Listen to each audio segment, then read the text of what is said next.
Buen día, ¿me escuchan? Sí, profe, se lo escucha. Bueno, vamos a comenzar la actividad del día de hoy. Antes que nada, le quiero aclarar que me informaron, yo estoy en la facultad, me informaron que están haciendo tareas de mantenimiento de la Dirección Provincial de Energía, así que existe la posibilidad de que se corte la transmisión en algún momento. De todas formas, el material que yo les voy a exponer está en el aula, o sea, ustedes pueden consultarlo todas las veces que quieran.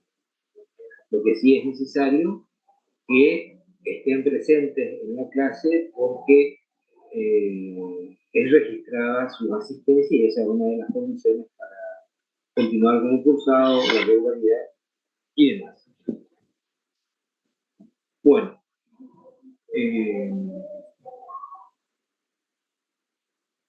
¿pueden ver la pantalla que estoy compartiendo? Sí, profe. Bueno, correcto. Avanzamos entonces.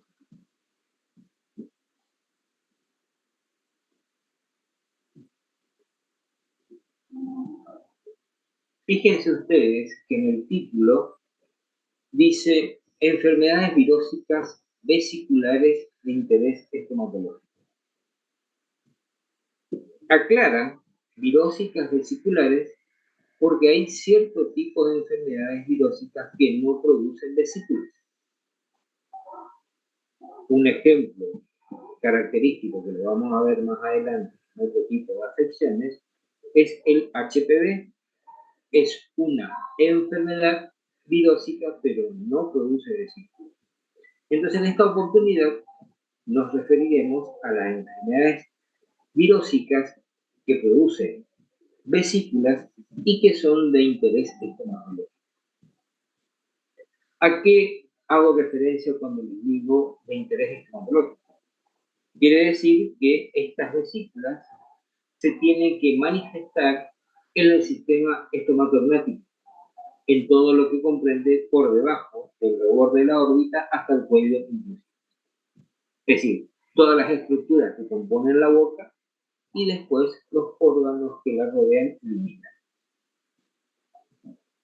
Recuerdan que yo les había dicho que era necesario que ustedes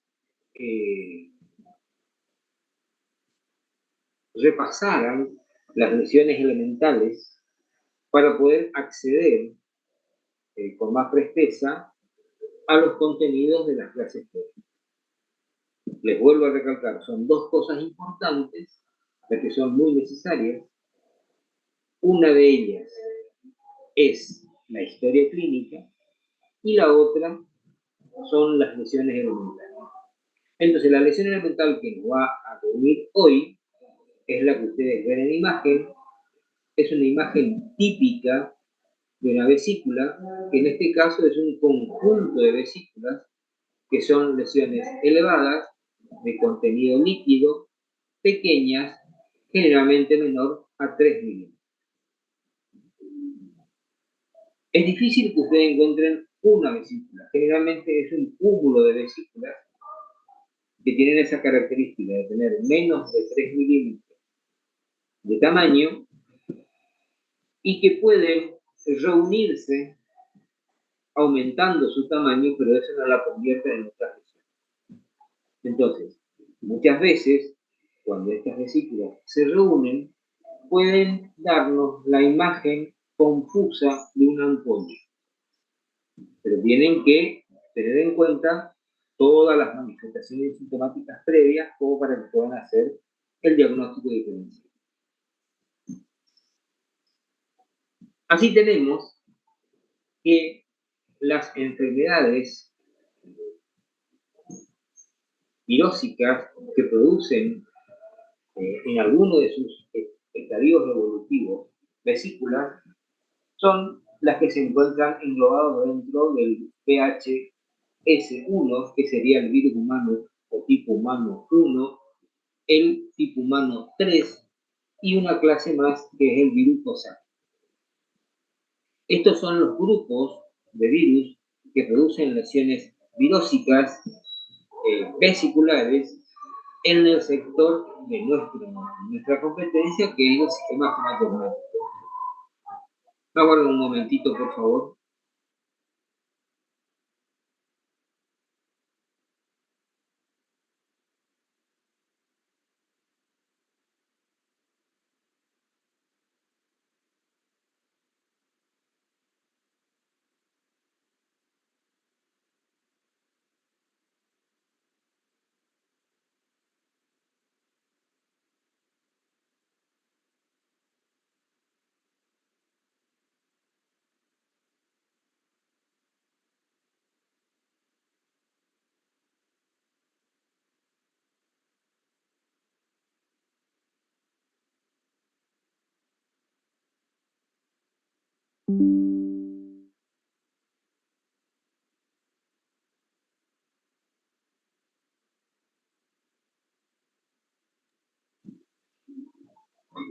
Continuamos. ¿Me escuchan?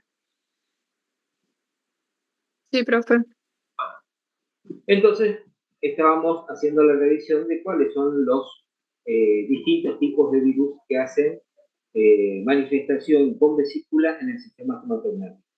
Y es el virus H1, el virus HS2 y el virus COSACH. Bien.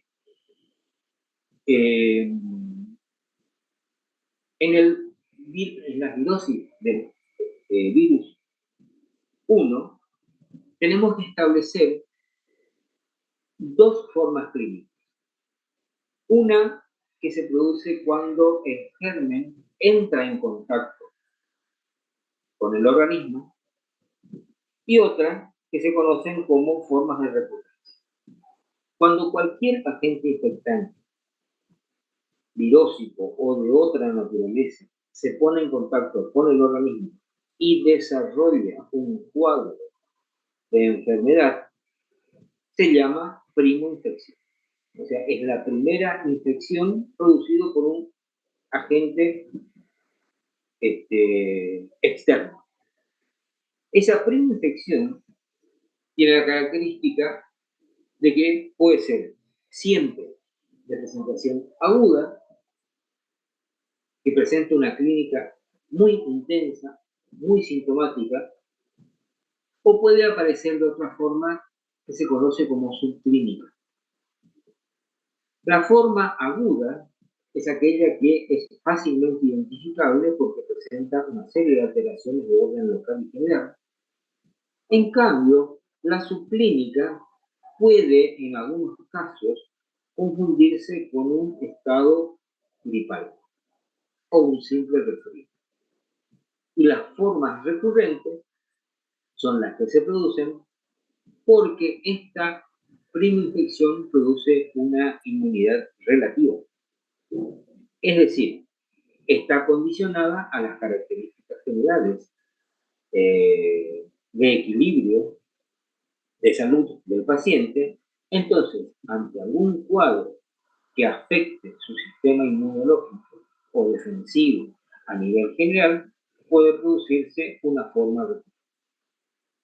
Entonces, tienen dos formas esenciales, una de primoinfección y esta, a su vez, se manifiesta de dos formas, que puede ser una manifestación aguda con mucha clínica local y de orden general, y una forma subclínica que puede confundirse con una gripe o con un resfriado. Y luego vienen las formas recurrentes, que son aquellas que se producen posteriormente a la primoinfección porque hay una inmunidad relativa. Este germen... Profe, se le cortó. ¿Sí? ¿Me están escuchando? Se cortó, profe. No, yo sí le escucho, profe. Ah, yo también le escucho. Bueno, porque a mí no se me cortó nada hasta ahora. Bueno, les decía, la primoinfección puede ser clínica o subclínica. Cuando es clínica, tiene una gran manifestación sintomática y de lesiones, tanto de orden general como local. En cambio, la forma subclínica muchas veces se confunde con un resfriado. Y las formas recurrentes se dan porque la preinfección no da una inmunidad completa, da una inmunidad relativa. Y se dice relativo porque está condicionada al estado de inmunidad general del paciente. Entonces, algún cuadro que produzca ese desequilibrio hace de que el germen vuelva a manifestarse clínicamente, pero ya no de la misma intensidad de la primera infección, sino en las formas recurrentes. Entonces, si nosotros vemos que la forma de infección aguda es la que se conoce como primoinfección herpética aguda. Ese es el nombre. Concepto: es una enfermedad vírica que se caracteriza por presentar signos de infección aguda generalizada, que es lo que habíamos hablado. Y este es un dato importantísimo. Es la infección viral aguda más frecuente en la cavidad bucal. Tiene una incidencia de preferencia en niños, con un rango etario entre los 6 meses y 5 años. También se pueden dar excepcionalmente en adultos y algunos jóvenes. La localización esencial es en cavidad bucal. Toda la cavidad bucal toma toda la boca, amígdalas y faringe, y en algunos sectores también de las áreas cutáneas de la cara. Esta primoinfección es de transmisión directa, es altamente contagiosa y se transmite a través de la saliva. El virus, si queda expuesto al medio ambiente, se inactiva rápidamente, por lo tanto, esa transmisión indirecta es poco frecuente. Una vez que el germen entra en contacto con el organismo, presenta un periodo de incubación, es decir, hasta que hace su primera manifestación de orden general, de 3 a 4 días generalmente. La clínica general, que luego de 3 o 4 días, habla de un comienzo brusco, con dolor de garganta, dolor en la faringe, el paciente se siente fatigado, pálido, con sensaciones nauseosas, tiene dificultad para tragar, presenta cefalea y un rango de fiebre que va entre 38 y 40 grados aproximadamente. A esto se suman las adenopatías ganglionales submaxilares bilaterales, que son muy dolorosas. El niño, en estos casos, se va a encontrar irritable, decaído, inapetente y en algunos casos puede tener un cuadro de taquicardia. Esta primoinfección, también conocida como gingivotomatitis virósica aguda, porque toma esencialmente la boca y las encías, tiene un periodo de agudeza de 1 o 2 días y luego van a aparecer lesiones bucales. Esas lesiones bucales van a ser, en definitiva, las vesículas, que van a aparecer, fíjense, acá está aclarado, entre 48 y 72 horas, es decir, entre 2 y 3 días, van a aparecer los elementos básicos. Y ahí viene una característica de las vesículas. Las vesículas son, como habíamos visto en la definición, son lesiones con contenido de líquido de no más de 3 milímetros, pero son muy lábiles. Se rompen con mucha facilidad. Y luego de que se rompen con mucha facilidad, queda una superficie erosiva roja muy dolorosa. De allí la otra sintomatología que se da luego de la ruptura de la vesícula. Y esto hace al malestar bucal del niño. Fíjense ustedes, acá en esta imagen, que está señalado con una flecha, la afectación de la encía. Por eso es que se llama gingivoestomatitis. Toma la encía y toma la boca. Acuérdense de esa denominación. Gingivoestomatitis, porque después vamos a tener que hacer la diferencia con otra, que es solamente estomatitis. Entonces, las encías van a estar aumentadas de tamaño, van a sangrar con facilidad. En algunos casos, es tanta la inflamación de las encías que pueden cubrir inclusive parte de las coronas, ¿sí? Y estas, a su vez, van a ser asiento de una inflamación severa, así que como consecuencia de ella, las encías se vuelven sensibles y en algunos casos hemorrágicas.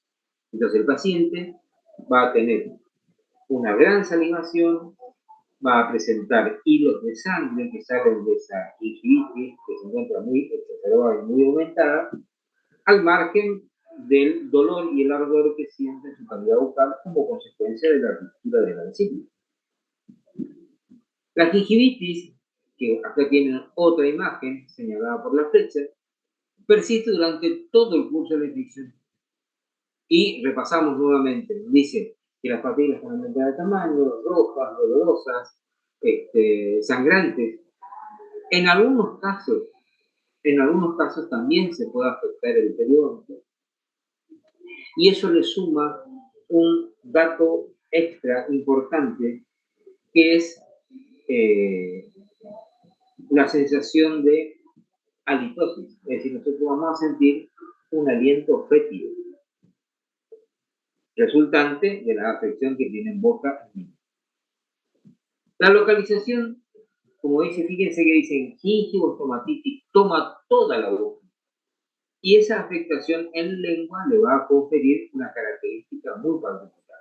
En este caso pueden ver una niña visiblemente irritada como consecuencia de su patología, pero quiero que observen el color de la lengua y van a ver que es un color blanquecino, porque se encuentra recubierta por una pseudomembrana de color blanco amarillo. Respecto de las vesículas, van a aparecer en toda la boca y también en lengua se pueden dar. Fíjense ustedes, en estas imágenes aparece otro caso con vesículas en la lengua que ya obviamente perdieron su techo y muestran una zona erosionada recubierta por una pseudomembrana. Cuando este tipo de afecciones, que habíamos aclarado que se da en toda la boca, también se pueden observar estas lesiones que están señaladas con la flecha en los labios. Y las lesiones, en algunos casos, toman aspecto de cráteres y pueden tener una forma oval o golpeada. Pueden ulcerarse, es decir, esa misma sustancia que es erosionada puede pasar a otra lesión que es una ulceración y van a tener bordes desgarrados, desiguales y que se acentúan con un halo eritematoso bien definido y de color rojo vivo. Todo el cuadro se va a acompañar del siguiente listado de manifestaciones. El paciente va a tener aumento en la salivación, va a tener mal aliento, es decir, un aliento fétido, va a presentar dolor intenso y constante, es decir, va a tener un dolor espontáneo, va a ir acompañado de tumefacción ganglionar. Pueden haber, en algunos casos, inoculaciones a nivel de piel y de ojos y genitales. Es raro que existan simultáneamente lesiones en piel y mucosa, pero bueno, eso no quiere decir que no pueda suceder. Y recuerden lo que siempre digo yo, lo nuestro no es una ciencia exacta, por lo tanto, el límite entre salud y enfermedad es muy variable. Esto va a generar que el paciente modifique sus hábitos normales y no quiera comer, y el hábito del habla se va a resultar dificultoso. El niño se va a sentir visiblemente molesto. Y además, esta afección bucal, virósica, puede sobreinfectarse con un germen saprófito de cavidad bucal, que es la cándida, y que puede dar una sobreinfección agregada porque hay un cuadro de orden general y local que lo está favoreciendo, entonces se puede instalar una candidiasis en simultáneo con esta virosis. Este periodo de evolución de la enfermedad en total van a ser entre 7 y 10 días, con la característica que no va a dejar cicatriz, porque las lesiones esencialmente consisten en erosiones. Y una erosión es una lesión secundaria aguda que cuando repara vuelve a la constitución anterior, es decir, no se produce un proceso cicatrizal en ese sector. Por lo tanto, la mucosa cuando se recupera totalmente el interior. Ahora bien, recuerdan que yo les había dicho que esa infección herpética o gingivoestomatitis aguda dejaba inmunidad relativa. Quiere decir que pasado el tiempo los gérmenes quedan viviendo en el huésped, es decir, en el ser humano que se contagió. Pero ya no vuelven a tener una gingivoestomatitis. Van a tener formas recidivantes que son más leves.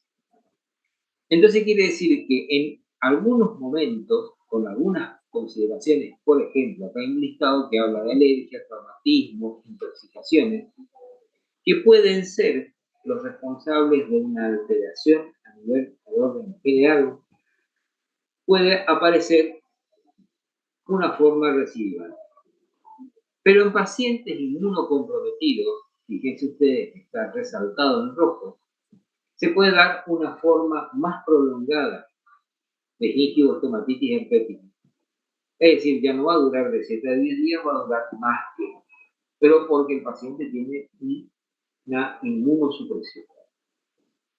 Las lesiones que presentan estos pacientes inmunocomprometidos van a ser mayores y más profundas que las consideradas en aquellos pacientes que tienen su inmunidad normal. El diagnóstico es bastante sencillo porque podemos reconocer por las manifestaciones generales y por las manifestaciones bucales, sobre todo por las condiciones generales de malestar del paciente, aumento de la temperatura, irritabilidad, inapetencia, disfagia, cialorrea, pero además también por las características de que las vesículas van a preceder a las lesiones y el gran malestar que le genera al paciente. Es decir, si nosotros queremos confirmar nuestros diagnósticos, podemos utilizar exámenes complementarios y allí tenemos, por ejemplo, pruebas específicas de examen serológico o anticuerpos neutralizantes o el cultivo de virus, y también podemos en algunos casos hacer un examen por obtención de células por raspado, que sería una citología exfoliativa, y se hace una valoración en GIEMSA y con eso podemos tener alguna valoración desde el punto de vista complementario, es decir, como examen complementario. El tratamiento básicamente es sintomático, es decir, mejorar las condiciones del paciente y para ello se le administran analgésicos y antitérmicos. En algunos casos se pueden dar antibióticos porque como consecuencia de esa disminución de la defensa también puede agregarse una infección extra, como que la habíamos mencionado, por ejemplo, en el caso de la moniliasis, pero en ese caso los antibióticos no sirven para la moniliasis, los antibióticos sirven para otro tipo de enfermedades. Y también se dan inyecciones de inmunoglobulinas para elevar la respuesta inmune del paciente. En algunos casos también se dan antiviróticos como la ciclovir, pero como ya el cuadro está instalado, dice, no podemos evitar que la enfermedad progrese, pero sí vamos a lograr que el cuadro sintomático se acalme. Es importante remarcar que el niño, como consecuencia de todos los síntomas que acusa, se encuentra inapetente y el gran dolor que presenta en su boca. Por lo tanto, debemos insistir con la hidratación, que es muy importante, y por otro lado, alimentarlo con alimentos ricos en proteínas y que sean fríos, porque el frío va a producir una sensación de anestesia en boca y con eso va a conseguir mejorar es decir, va a conseguir disminuir la sintomatología que le está. Entonces, la alimentación va a ser preferentemente blanda, preferentemente de consistencia líquida, pero con un alto contenido proteico porque el niño tiene que seguir siendo bien alimentado. Y de luego, que habíamos hablado que tenemos una primoinfección y que esto no genera una inmunidad total, quiere decir que podemos tener formas recurrentes. Ahora bien, ¿en qué casos se pueden dar las formas recurrentes? Cuando existen algunos factores de orden general que afectan el estado general del paciente y esto puede favorecer la aparición de las formas recurrentes. Y entre ellos tenemos, acá hay un listado, ¿sí? Que son afecciones gastrointestinales. Generalmente, las afecciones gastrointestinales son las que comúnmente en el vulgo denominan a las formas recurrentes fuego del estómago. No tiene nada que ver, pero el común de la gente, tratando de encontrar una definición, la designa de esa forma. Pero el famoso fuego del estómago no es otra cosa que una alteración gastrointestinal que favorece la instalación de una forma recurrente. No tiene nada que ver una manifestación con otra, sí hace a una predisposición. Después, por ejemplo, pacientes que tengan neumonía, gripe, meningitis pueden sufrir una forma recurrente. Aquellos pacientes que cursan una sífilis también. En algunos casos, pero menos frecuentes, traumatismo. Por supuesto, aquellos sujetos que son toxicómanos, entre ellos alcohólicos, o bien aquellos que sufren alguna intoxicación alimentaria, aquellos que cursan cuadros emocionales,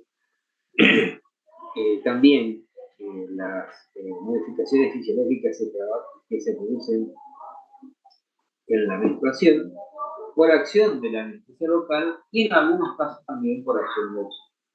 Entonces son factores que van a producir algún desequilibrio orgánico y esto va a favorecer a las formas recurrentes. Por lo general, las formas recurrentes son la aparición sorpresiva y pueden haber prodromos. Un pródromo es una serie de manifestaciones sintomáticas de orden general que nos hacen suponer que podemos tener esa enfermedad o que algo nos va a suceder. Eso es un pródromo. Entonces, pueden ser pródromos ligeros, como decaimiento, aumento de la temperatura, muy poco marcada. En algunos otros casos pueden ser pródromos más intensos, como por ejemplo cefalea, anorexia, aumento de la temperatura y dolores articulares. Y generalmente en el lugar donde van a aparecer las lesiones vesiculares va a haber un ardor, un prurito o sensaciones como de anestesia y calor. Entonces el paciente que ya tiene esa forma recurrente reiterada, con esa sintomatología prodrómica, puede decir, me va a salir en breve en este lugar algunas vesículas. Prácticamente la totalidad de la población sufre de una infección herpética y tiene formas recurrentes, ¿sí? Y la forma recurrente más común, ya la vamos a ver más adelante, es aquella que se da a nivel de los labios. Entonces, el paciente, como es recurrente, en algunos casos se da con ciclos precisos, siente la sintomatología del prurito, del ardor, de una zona de anestesia o calor, y sabe que en ese lugar se van a manifestar a la brevedad, van a aparecer vesículas que van a ser las que van a caracterizar esa lesión virósica recurrente. Fíjense que dice ubicación de seno mucosa-labial o piel del labio, número de 7 a 12, diámetro de 2 a 3 milímetros, las características de la lesión. Cuando se rompen las mismas, tiene un color blanco grisáceo, tiene un contorno en forma de arco, de ahí la denominación de arciforme, y tiene una evolución en todo el proceso de 7 a 12 días aproximadamente. Estas formas recurrentes son 3. La primera, que es el herpes simple recidivante recurrente o vulgar, que es la que se da de preferencia en los labios. Luego tenemos un herpes recurrente intrabucal, que se ubica de preferencia en paladar. Y luego tenemos una estomatitis herpética, que toma toda la boca excepto las encías. Esa es la característica distintiva esencial. Ahora vamos a abordar exclusivamente la primera forma recurrente, que es el herpes simple recidivante o recurrente o vulgar. Esta se va a localizar de preferencia en los labios, extendiéndose hacia la semimucosa del labio. Es la aparición brusca, y acá vienen nuevamente las características de los pródromos. El paciente va a sentir calor, ardor, prurito o disestesia en el lugar donde van a aparecer las vesículas. Y estas vesículas se van a manifestar agrupadas en ramilletes en un número que van de 7 a 12 aproximadamente, y el tamaño que es de acuerdo a las características de las lesiones vesiculares, que son de 2 a 3 milímetros. y van a asentar en un lugar donde previamente se instaló un eritema. Un eritema no es otra cosa que una lesión prodrómica plana, donde hay un aumento del color, de ahí el nombre del eritema, una zona enrojecida. Aquí tienen ejemplos de herpes simple recidivante o recurrente o vulgar en distintos estadios. En esta imagen ustedes pueden ver la formación de vesículas. En esta otra imagen, ya en el lado inferior, que avanzó sobre la célula. En la imagen de abajo, la izquierda, una lesión que se ubicó preferentemente sobre la semimucosa del labio y se extendió sobre la piel, donde pueden ver distintas coloraciones. Van a ver una coloración en lesiones elevadas de contenido líquido. Van a ver otras lesiones que ya no son elevadas, que tienen aspecto blanquecino.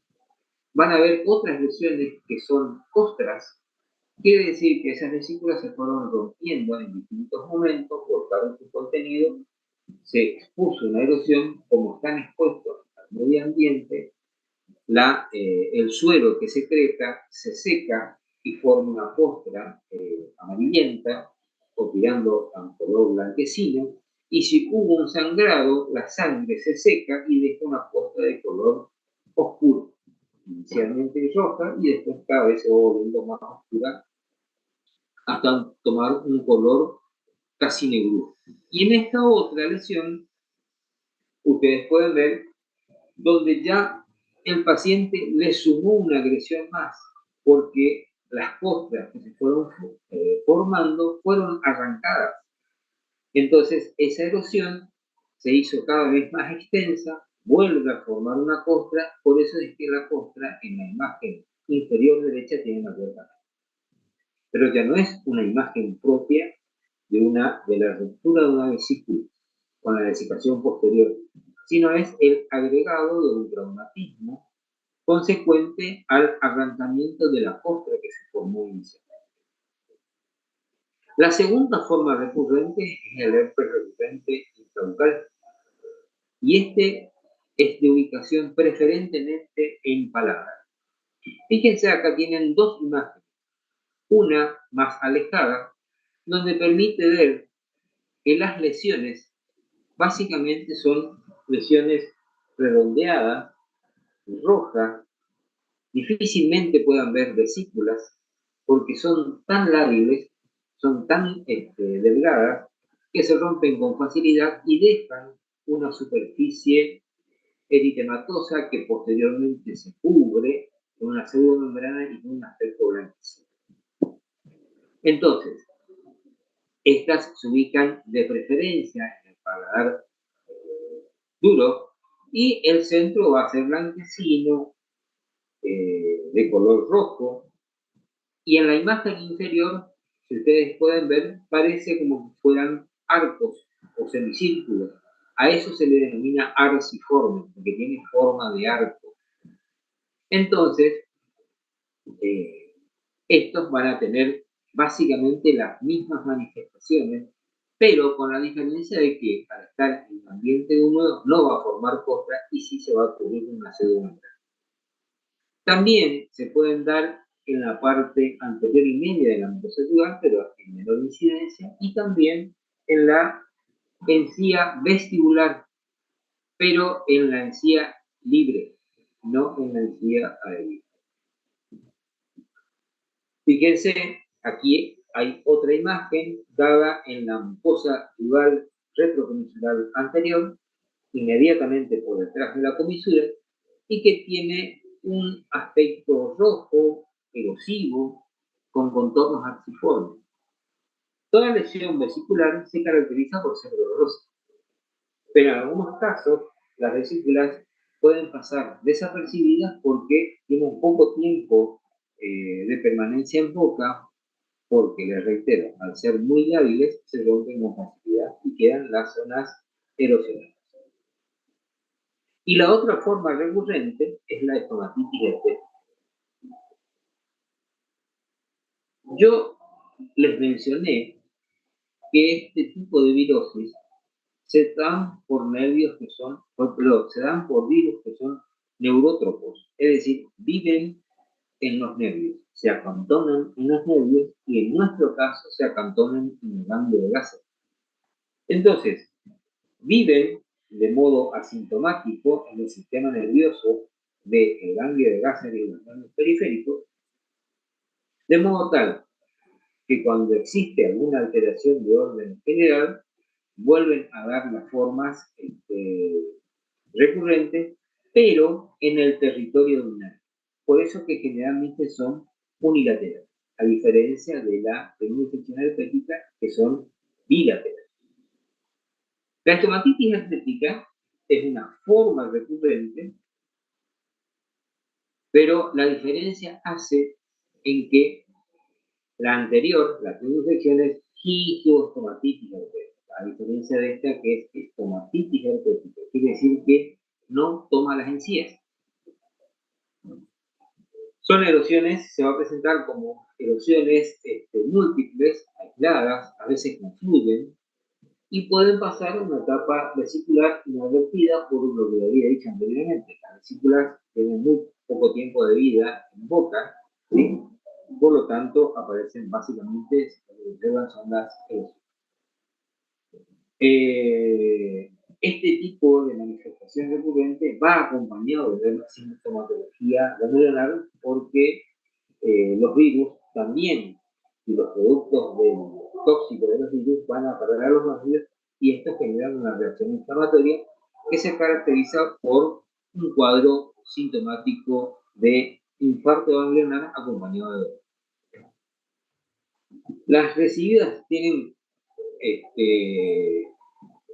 digamos, frecuencia. En algunos pacientes hacen frecuencia de un mes y en otros casos, generalmente, lo más frecuente es que hagan una recidiva al año. Si la lesión inicial supera la basilar, allí la lesión secundaria ya no es una erosión, pasa a ser una ulceración y en esos casos va a dejar cicatrices. Pero son cicatrices muy pequeñas,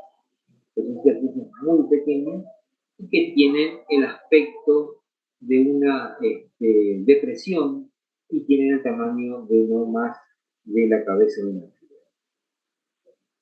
Aquí ven ustedes una estomatitis herpética en un paciente adolescente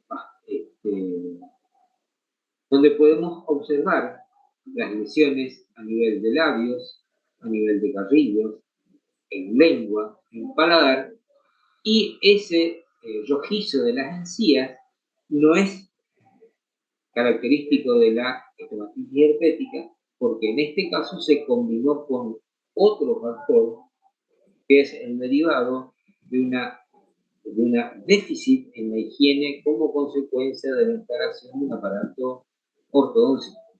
Es decir, hay muchas veces que los pacientes, luego de instalarse un aparato ortodóntico, tienen alteraciones en su higiene porque no es lo mismo cepillarse el diente con o sin aparatología ortodoxa.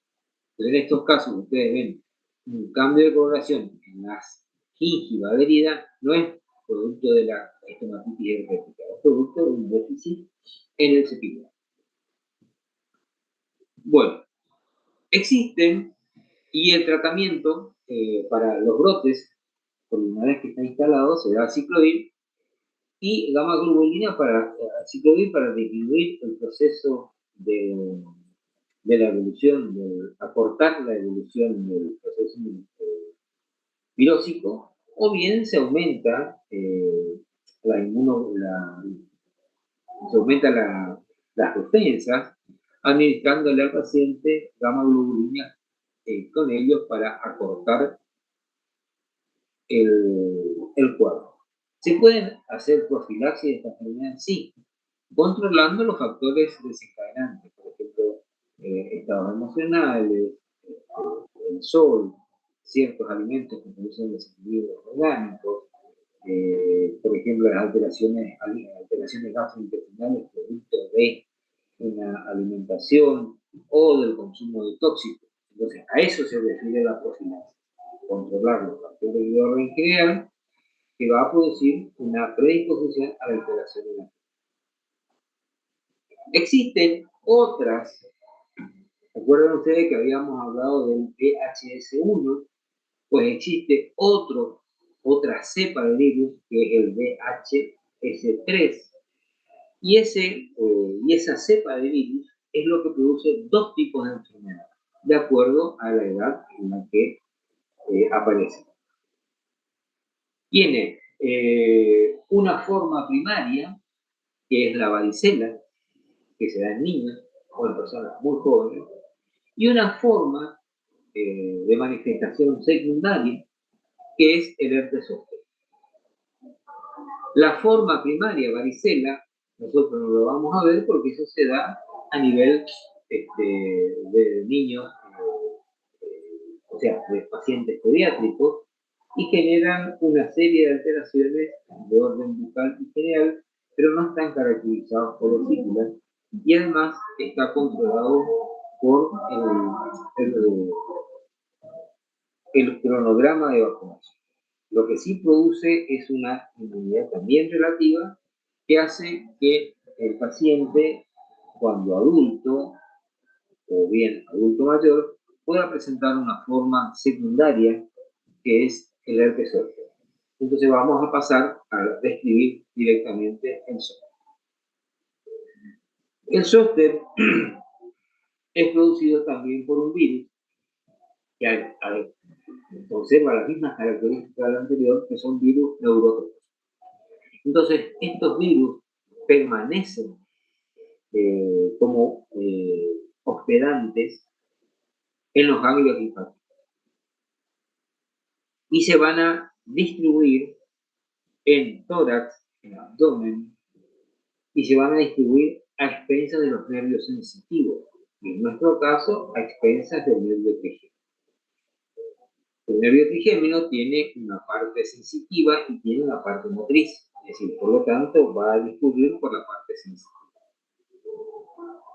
Este herpes zóster nosotros lo vamos a conocer también por sinonimias como herpesona o zona simplemente, y el común de la gente lo manifiesta con el nombre de fuego San Antonio, fuego sagrado, culebrilla, etc. Es decir, le dan una connotación mística, religiosa en algunos casos. La incidencia va a ser de preferencia en adultos o en gerontes, de preferencia en el sexo masculino, no tiene predilección por la raza, y el agente etiológico, el nombre científico, es herpes virus varicela, que como les había dicho es un virus neurótropo y también dermotrópico, porque se extiende a través de los epitelios. La diseminación en el organismo de este germen, superado los límites de los nervios, es a través de la vía hematógena, es decir, el virus de estar acantonado pasa al torrente sanguíneo y ahí da las manifestaciones de orden general y bucal, infectando piel, mucosas, en un periodo de incubación de aproximadamente 1 o 2 semanas, y allí van a aparecer las lesiones vesiculares. En esta imagen, esta es la imagen del abdomen de un sujeto donde ustedes pueden ver que las manifestaciones clínicas siguen el trayecto de un nervio sensitivo, y esto va acompañado de manifestaciones de orden general, como ser cefalea, dolor intenso, tiene el paciente sensaciones nauseosas, acompañado de temperatura, ¿sí? Y localmente, el sector donde dan esas manifestaciones se caracteriza por presentar síntomas como ardor, quemazón, también zonas de anestesias, siguiendo el trayecto del nervio, y la característica es que es unívoco, como todas las formas recurrentes positivas.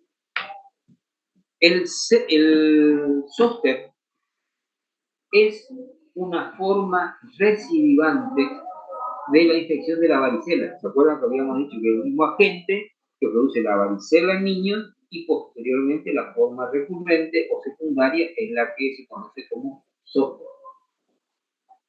El zóster se puede dar a cualquier edad, pero de preferencia se da en adultos mayores, ¿sí? Que reúnen ciertas condiciones, esencialmente en aquellos que son inmunosuprimidos, ¿sí? Inmunosuprimidos como consecuencia de un tratamiento o bien inmunosuprimidos como consecuencia de una patología de orden interior. Eso va a hacer que el virus que se mantenía en estado latente se haga clínicamente evidente y luego de una incubación de 7 a 14 días va a dar la aparición brusca, acompañado de cansancio, malestar, cefalea, inapetencia, ¿sí? Con un dolor en la zona de intensidad leve a intolerable.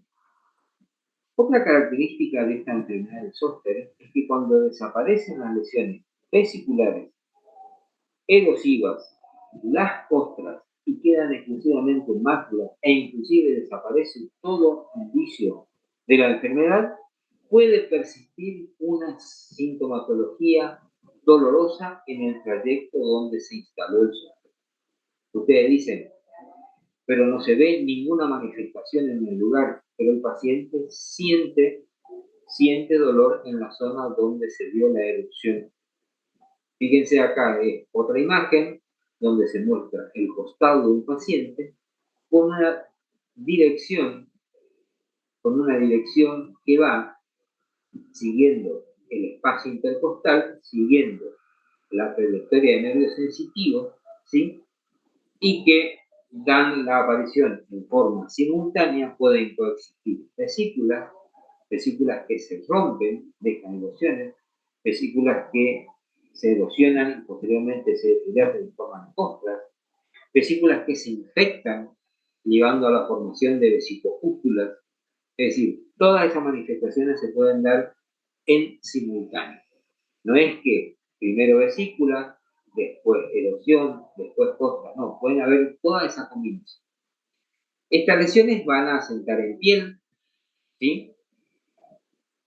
Y se van a romper con facilidad las vesículas, dando lugar a la evolución que les había citado anteriormente, ¿sí? Que van a ser lesiones rojizas, dolorosas, ovaladas, en algunos casos van a tender a confluir esas lesiones vesiculares.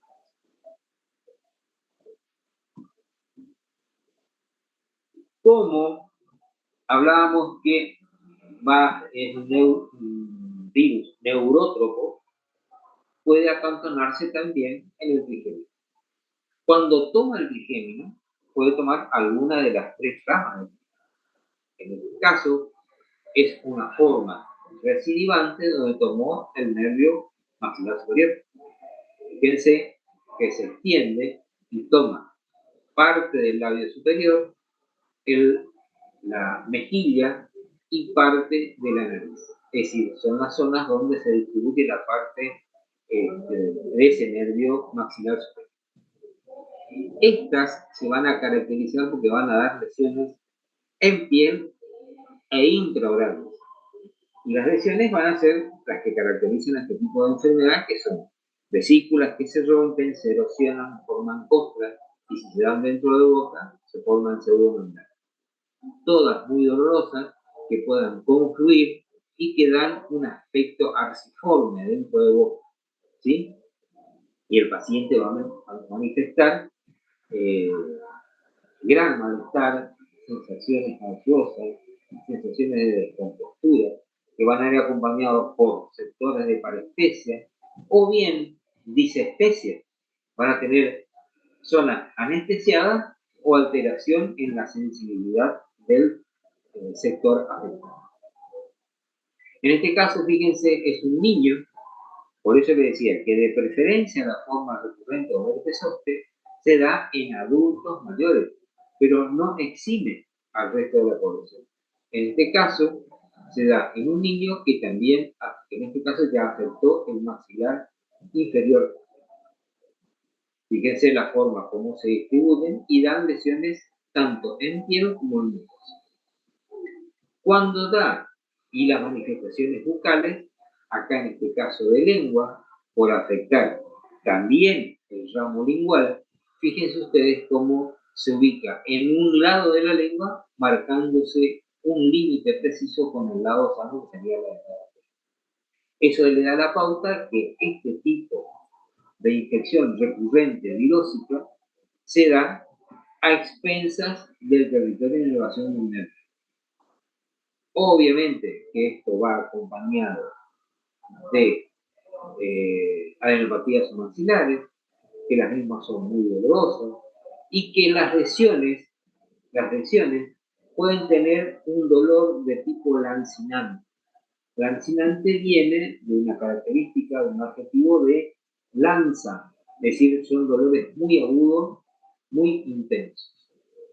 En algunos casos, y acá se menciona de una neuralgia postherpética, es lo que yo le había mencionado, que desaparecen todas las lesiones, desaparecen las vesículas, desaparecen las vesículas, desaparecen las costras, y el paciente, luego de que el epitelio se reconstruye nuevamente sin dejar ningún tipo de evidencia, el paciente sigue sintiendo dolor, un dolor postherpético, que es un dolor urente, que quiere decir quemante, que en algunos casos duran meses y en otros casos años. ¿Qué tratamiento le vamos a dar? Básicamente van a ser tratamientos para mejorar la calidad de vida del paciente. Le vamos a dar aciclovir, le vamos a dar cremas analgésicas, antibióticas, también se pueden dar medicaciones que aumenten la competencia inmune, pero hay que explicarle al paciente que todo el proceso clínico dura aproximadamente 2 o 3 semanas y que al cabo del mes van a desaparecer las lesiones, salvo las manifestaciones sintomáticas de la neuralgia postherpética que se dan en algunos pacientes que duran meses o duran años. Entonces, eso deben tener en cuenta para explicarle al paciente. Y después lo otro que es muy importante recordar, que la evolución del cuadro sintomático va a depender de la inmunocompetencia del paciente o de la inmunosupresión del paciente. Si el paciente es inmunocompetente, el cuadro va a durar aproximadamente 2 o 3 semanas, y si el paciente presenta un cuadro de inmunosupresión, los tiempos y la sintomatología se amplían. Otra virosis es la producida por el virus Coxsackie. Y este virus Coxsackie da 2 tipos de enfermedades de manifestación bucal con presencia de vesículas. Y ellas son la enfermedad de mano, pie, boca y la herpangina. Estas son manifestaciones de interés estomatológico. Ustedes verán, dice enfermedad de mano, pie y boca, por lo tanto, si aparece en boca, es de nuestro interés. Y la herpangina, que es aquella que se ubica a nivel del istmo de las fauces, también es nuestro territorio, por lo tanto, también es de interés estomatológico.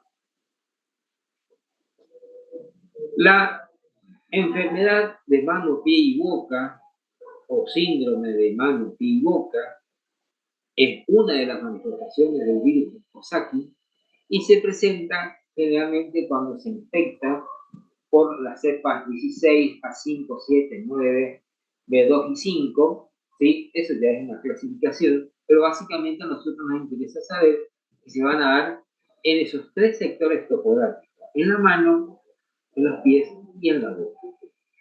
El virus, obviamente, va a tener su acceso y se va a instalar en boca y garganta, en intestino y garganta, y desde allí va a ir a dar las manifestaciones de la enfermedad previo paso por una viremia. Es decir, va a acceder al torrente circulatorio y luego de circular 3 o 4 días aproximadamente por el torrente circulatorio, van las manifestaciones de la enfermedad. Esta enfermedad va a ir acompañada de manifestaciones clínicas. Con el paciente, el niño, va a presentar 1 o 2 días fiebre, también va a tener dolor de garganta y en la boca. Por supuesto que le va a producir alteraciones que un cuadro olfágico, va a tener dificultad para tragar. Y esta enfermedad, como todas las virosis, tiene la característica que presenta una aparición brusca que va acompañado de un picor o un prurito cutáneo, esencialmente en manos y pies, ¿sí? Va a ir acompañado de dolores abdominales, porque hace una instalación inicialmente en intestino y garganta, y por supuesto acompañado de cefalea, decaimiento, y por la afectación intestinal puede ir acompañado de Entonces, esencialmente esta enfermedad va a afectar piel y mucosa. Aquí pueden ver la manifestación en mano, ¿sí? Que se dan, son lesiones vesiculares, que van a dejar erosiones, que son de color amarillentas, grisáceas. Como no comprometen la basilar del epitelio, entonces no van a dejar cicatriz. En algunos casos se pueden formar lesiones papulosas, es decir, un aumento de tamaño, y posteriormente en ella se instala la vesícula, o bien se pueden infectar secundariamente con gérmenes que son piógenos y nos lleva a la instalación de vesículas. La otra característica de la lesión es que estas son de ubicación bilateral y simétrica, es decir, se afectan las 2 manos, los 2 pies y los 2 lados de la boca. Si vamos a nivel de los pies, fíjense, las lesiones son similares a las que se dan en la mano por las características del recubrimiento epitelial, por la capa de queratina propia de los epitelios, ¿sí? Entonces las manifestaciones son similares a las que se dan, ¿sí? Luego tenemos las manifestaciones que se van a dar en boca, que obviamente, como toda lesión virósica, va a producir una alteración en el sistema de orden general que como manifesté, y de orden local, que en el niño se transfiere o se traduce como una sensación de irritación, donde el paciente presenta las lesiones que aparecen en carrillos, aparecen en lengua, que se rompen y secundariamente van a dejar lesiones, con el consecuente cuadro sintomático. Entonces eso hace a la irritabilidad del niño, y esto acompañado por manifestaciones sintomáticas que nosotros podemos clasificarlas como sensación de irritabilidad del paciente, esencialmente el paciente está muy molesto, llora con facilidad, tiene inconveniente en su alimentación, y las lesiones que nosotros podemos constatar van a ser esencialmente erosiones. Recuerden, cuando se rompe una vesícula, la lesión secundaria que queda es una erosión. Entonces, una erosión hace que el sector se vuelva sintomático, ¿sí?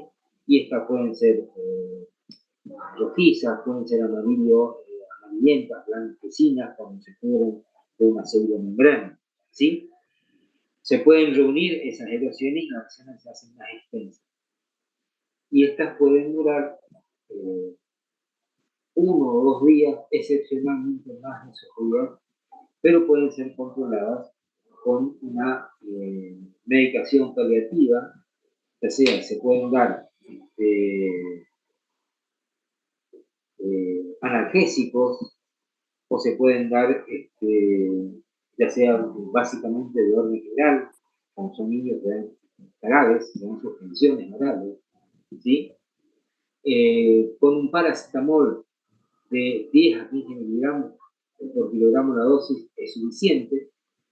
Es una virosis que tiene una característica de ser autolimitante, es decir, se limita a la cavidad bucal, a las manos y los pies y no se extiende a otros sectores.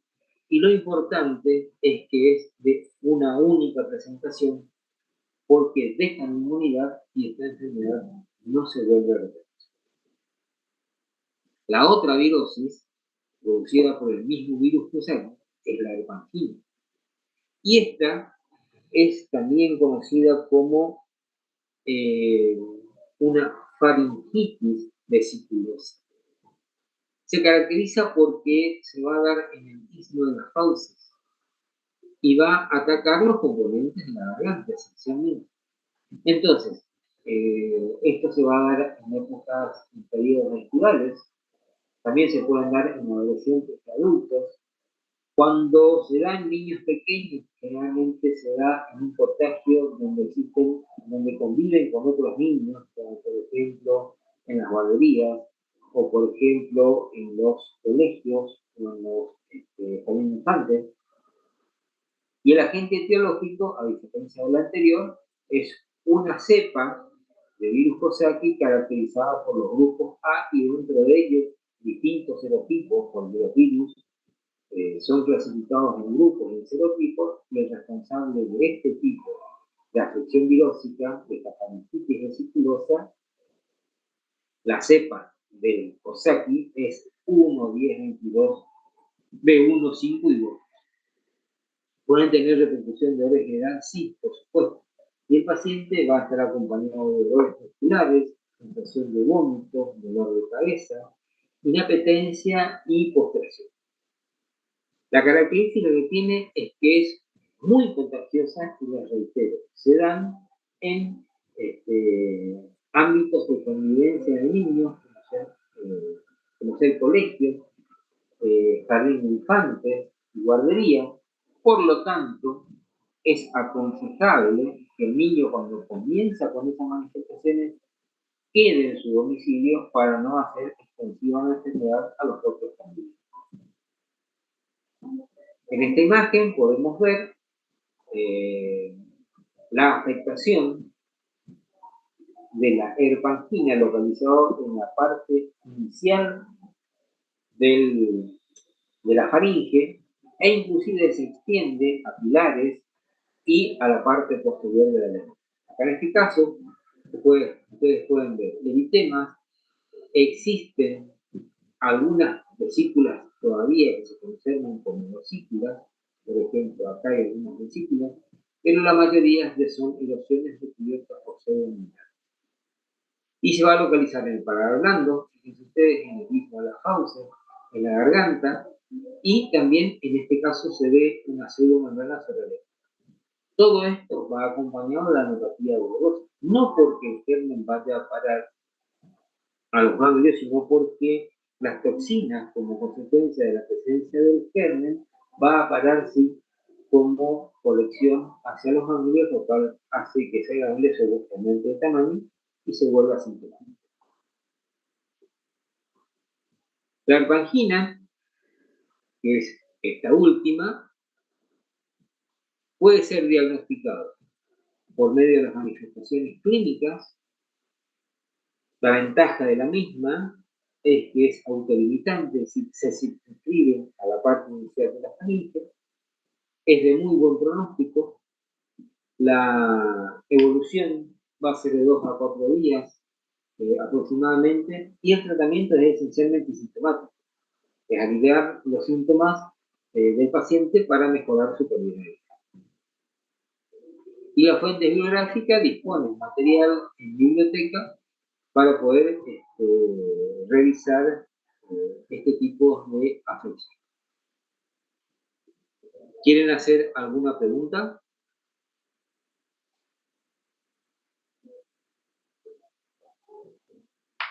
¿Quieren hacer alguna pregunta?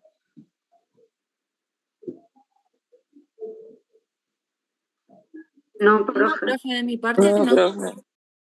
Bueno, damos por terminado la clase de hoy. Por suerte, no se cortó la luz. Nos vemos en la clínica. Hasta Gracias, luego. profe. Hasta luego. Gracias, profe, gracias.